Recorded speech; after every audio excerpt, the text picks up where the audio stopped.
ITZ English में आपका स्वागत है। मैं इम्तियाज अहमद आज के इस क्लास में आप लोगों को मेन वर्ब के साथ हाउ प्लस इन्फिनेटिव का प्रयोग बताने जा रहा हूं।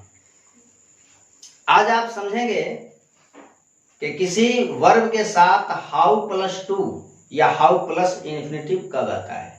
तो इसको समझने के लिए सबसे पहले आप एक एग्जाम्पल रखो। एग्जाम्पल है, वह तैरना जानता है। अब यहां एक साथ दो क्रियाएं हैं, एक है जानना और दूसरी है तैरना। और आप याद रख लो कि अगर दो क्रियाएं हो जाएं तो हिंदी जगत में, हिंदी भाषा के अंदर अंतिम जो क्रिया होती है वह मेन वर्ब हुआ करती है। ठीक है। और इंग्लिश लैंग्वेज के अंदर अगर हम बात करें तो यहां एक कॉन्सेप्ट रखो कि एक सेंटेंस में अगर दो क्रियाएं आ जाएं तो एक उसमें से फाइनाइट होगी और दूसरी क्रिया नॉन फाइनाइट होगी, है ना। अब ऐसा तो कभी नहीं हो सकता कि दोनों की दोनों क्रियाएं फाइनाइट हो जाएं या दोनों नॉन फाइनाइट हो जाए। नहीं, दोनों में से एक फाइनाइट और फिर अगली क्रिया नॉन फाइनाइट। तो मेन वर्ब जो हुआ करती है वह आपकी फाइनाइट हुआ करती है। ठीक है, यानी कि मेन वर्ब जो बदलती है ना तो वो फाइनाइट होगी। ठीक है। अब अगली क्रिया जो होगी नॉन फाइनाइट होगी। ठीक है। अब नॉन फाइनाइट तो उसमें तीन क्रियाएं आ जाती हैं, एक इन्फिनेटिव, जेरंड, पार्टिसिपल। तो अब ये तैरना जो है ये क्या बनेगा, जेरंड बनेगा, इन्फिनेटिव बनेगा, क्या बनेगा देखते हैं। अब इस सेंटेंस को और एनालाइज करो। वह तैरना जानता है, इसका क्या मतलब? इसका मतलब हुआ कि सब्जेक्ट को पता है कि तैरने का काम कैसे होता है। इसका मतलब कि अंतिम जो क्रिया है जानना, वह बता रही है कि तैरना कैसे होता है। ठीक है। तो कॉन्सेप्ट बनाइए कि जब कोई क्रिया अपने साथ वाली क्रिया के करने का तरीका बताए कि क्रिया ऐसे होती है, तो वैसी क्रिया का अनुवाद हम हाउ प्लस इन्फिनेटिव या हाउ प्लस टू से करते हैं। ये टू जो है इन्फिनेटिव का प्रीपोजिशन टू होता है। ठीक है। तो अब इस तरह से हमारा ये जो सेंटेंस होगा इसका स्ट्रक्चर कैसे होगा। सबसे पहले सब्जेक्ट आएगा और फिर इसके बाद मेन वर्ब आएगा। तो मेन वर्ब कौन सा होगा?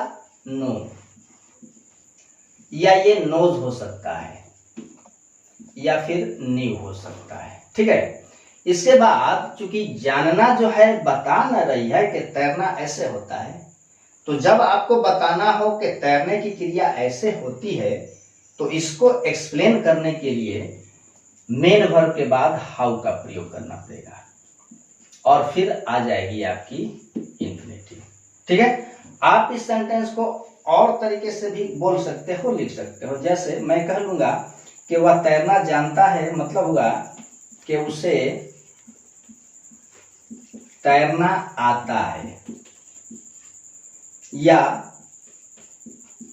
उसे मालूम है कि कैसे तैरते हैं। आप चाहे इस सेंटेंस को जैसे लिखो, लेकिन स्ट्रक्चर यही रहेगा। ये हो गया आपका स्ट्रक्चर। इस सेंटेंस का ट्रांसलेट कैसे करोगे? बिल्कुल आसान सा है। कैसे? He knows, present indefinite, he अपने साथ V5 लेता है। He knows how to swim. तो ये रहा सब्जेक्ट, ये मेन वर्ब, ये हुआ हाउ। ठीक है। ये आपका हाउ जो है ये कंजक्शन है, ये आपका इन्फिनेटिव है। ठीक है। तो इस तरह से आप हाउ प्लस इन्फिनेटिव का प्रयोग करते हैं। ठीक है। एक दो और एग्जांपल रख करके मैं बताऊं कि कब हम लेंगे नो और कब लेंगे न्यू। ठीक है। नो प्लस इन्फिनेटिव के कॉन्सेप्ट को और क्लियर करने के लिए मैंने दो एग्जांपल रखे हैं, है ना। अब इनको देखते हैं। हम कार चलाना जानते हैं, या कह सकते हो कि हमें मालूम है कि कार कैसे चलाते हैं। या हमें कार चलाना आता है। यहां भी जानना जो है बता रही है कि कैसे कार चलाई जाती है। फिर हम यूज करेंगे हाउ प्लस इंफिनिटिव या हाउ टू। कैसे बनाएंगे? We know how to drive a car.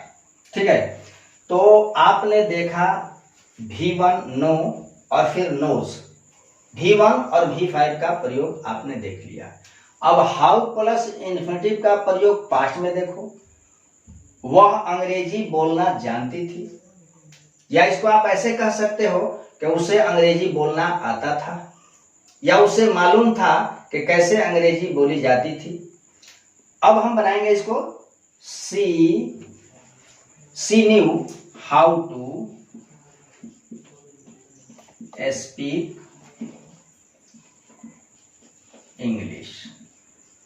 ठीक है, ये रहा आपका हाउ प्लस इन्फिनिटिव। ठीक है, यहां मैं एक कॉन्सेप्ट और बताऊं, कभी इसको मिस नहीं करना, कि नो एक ऐसी क्रिया है, ठीक है, नो एक ऐसी क्रिया है जो अपने जस्ट बाद कभी भी इन्फिनिटिव स्वीकार नहीं करेगी। इसलिए कि नो को बताना पड़ता है कि आगे वाली क्रिया कैसे की जाती है। लेकिन और बहुत सारी क्रियाएं हैं जो अपने जस्ट बाद इन्फिनिटिव एक्सेप्ट कर लेते हैं। जैसे एग्जांपल एक दो मैं रख देता हूं, ही